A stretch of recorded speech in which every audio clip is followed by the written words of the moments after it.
নমস্কার, এসে গেছি আপনাদের কাছে আর একটা নতুন ব্লগ নিয়ে। এখন সকাল 8:30-9টা বাজে।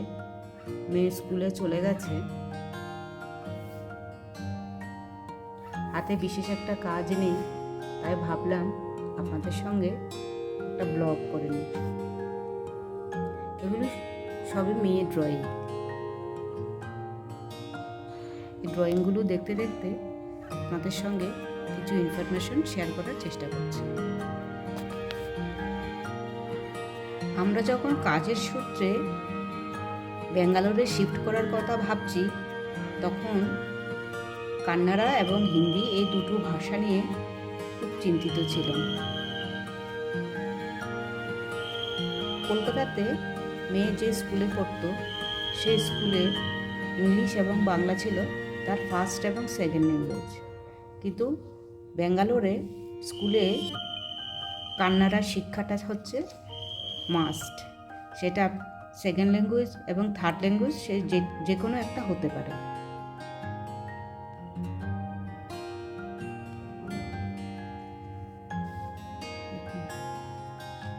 তো যা বলছিলাম, কান্নাড়া এবং হিন্দি এই দুটো ভাষায় ছিল আমার এবং মেয়ের কাছে নতুন। এটা কীভাবে শেখাবো সেটা নিয়ে একটু চিন্তিত ছিলাম। আমরা যে সময় ব্যাঙ্গালোরে শিফট করি সেটা ছিল করোনার সময়। যেহেতু করোনা চলছিল, তাই টিচার কি পাবো এবং কোথায় সেটা পড়াই তা তো জানতাম না। তাই মেয়ে এবং আমি দুজনে মিলেই একটা নতুন পথ চলা শুরু করলাম। মেয়ে যেহেতু বাংলা বর্ণমালাটা জানতো, তাই বাংলা বর্ণমালাগুলোর নিচে নিচে আমি কান্নাড়া অক্ষরগুলো লিখে দিতাম এবং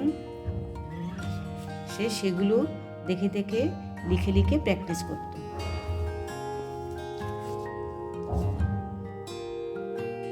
এক্ষেত্রে উচ্চারণের জন্য আমরা সাহায্য নিয়েছি ইউটিউবে যেসব কান্নাড়া ভাষা নিয়ে এবং তার উচ্চারণ নিয়ে বেসিক যে ভিডিওগুলো আছে, সে ভিডিওগুলো মেয়ে এবং আমি দুজনে মিলে বসে বসে দেখতাম এবং শুনে শুনে প্র্যাকটিস করতাম কীভাবে ওই বর্ণগুলোকে উচ্চারণ করা হয়। হিন্দির ক্ষেত্রেও আমি ঠিক সেম কাজই করতাম। বাংলার বর্ণমালার নিচে নিচে হিন্দি বর্ণমালাগুলো লিখে দিতাম, তারপর সেগুলো দেখে দেখে প্র্যাকটিস করত। হিন্দিটা তাড়াতাড়ি শিখে গেলেও কান্নাড়াটা কিন্তু একটু কঠিনই ছিল। তবে ওই যে বলে না, বাচ্চারা তাড়াতাড়ি সবই শিখে নেয়, তাই এক্ষেত্রেও তাই হয়েছিল। আমরা এখনও কান্নাড়া কবিতা ও গল্পগুলোকে গুগল ট্রান্সলেটরের সাহায্যে ট্রান্সলেট করে নিই, ফলে কোশ্চেন অ্যান্ড অ্যান্সার করতে সুবিধাই হয়। স্কুলগুলিও এগুলো তৈরি করতে অনেকখানি হেল্প করে। তাই প্যারেন্টসরা, বিশেষত মায়েরা একটু ধৈর্য ধরলে বাচ্চারা ঠিকই শিখে নেবে। এখন মেয়ের Hindi second language, Kannada third. Hindi নিয়ে এখন আর কোনো সমস্যা নেই, তবে কান্নাড়া নিয়ে সমস্যাটা কিন্তু এখনও বেশ রয়ে গেছে।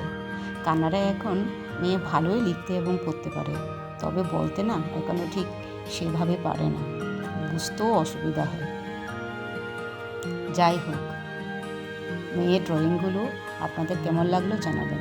যদি কারো কোনো কোশ্চেন থাকে তাহলে অবশ্যই কমেন্ট বক্সে জানাবেন। মেয়ে যখন ছোট ছিল তখন দেখতাম ওর আঁকার হাত ভীষণ ভালো। এক্ষেত্রে কিন্তু ওর বাবার গুণটাই পেয়েছে। ওর বাবাও কিন্তু খুব সুন্দর আঁকে। যাই হোক, ওর বাবা এবং আমি দুজনে মিলে ঠিক করলাম ওকে ড্রয়িং টিচারের কাছেই দেবো। কিন্তু যে ড্রয়িং টিচার ওকে আঁকা শেখাতেন, তিনি ব্যাচের মধ্যে শেখাতেন, তাই হাতে ধরে ওকে কোনো দিনই আঁকা শেখানো হয়নি। ও যেটুকুই শিখেছে নিজে থেকেই শিখেছে। আসলে এই ক্ষেত্রে একটা জিনিসের কথা না খুব মনে পড়ে। বলে না, সৃষ্টিশীলতা মনের বিষয়। যার মধ্যে সৃষ্টিশীলতা থাকে, সে তার সৃষ্টিকে নিজে নিজেই মূর্ত করে তুলতে পারে। যাই হোক, আমি আমার ব্লগটা এখানে শেষ করলাম। সবাই সুস্থ থাকবেন, ভালো থাকবেন, আনন্দে থাকবেন এবং অবশ্যই সঙ্গে থাকবেন।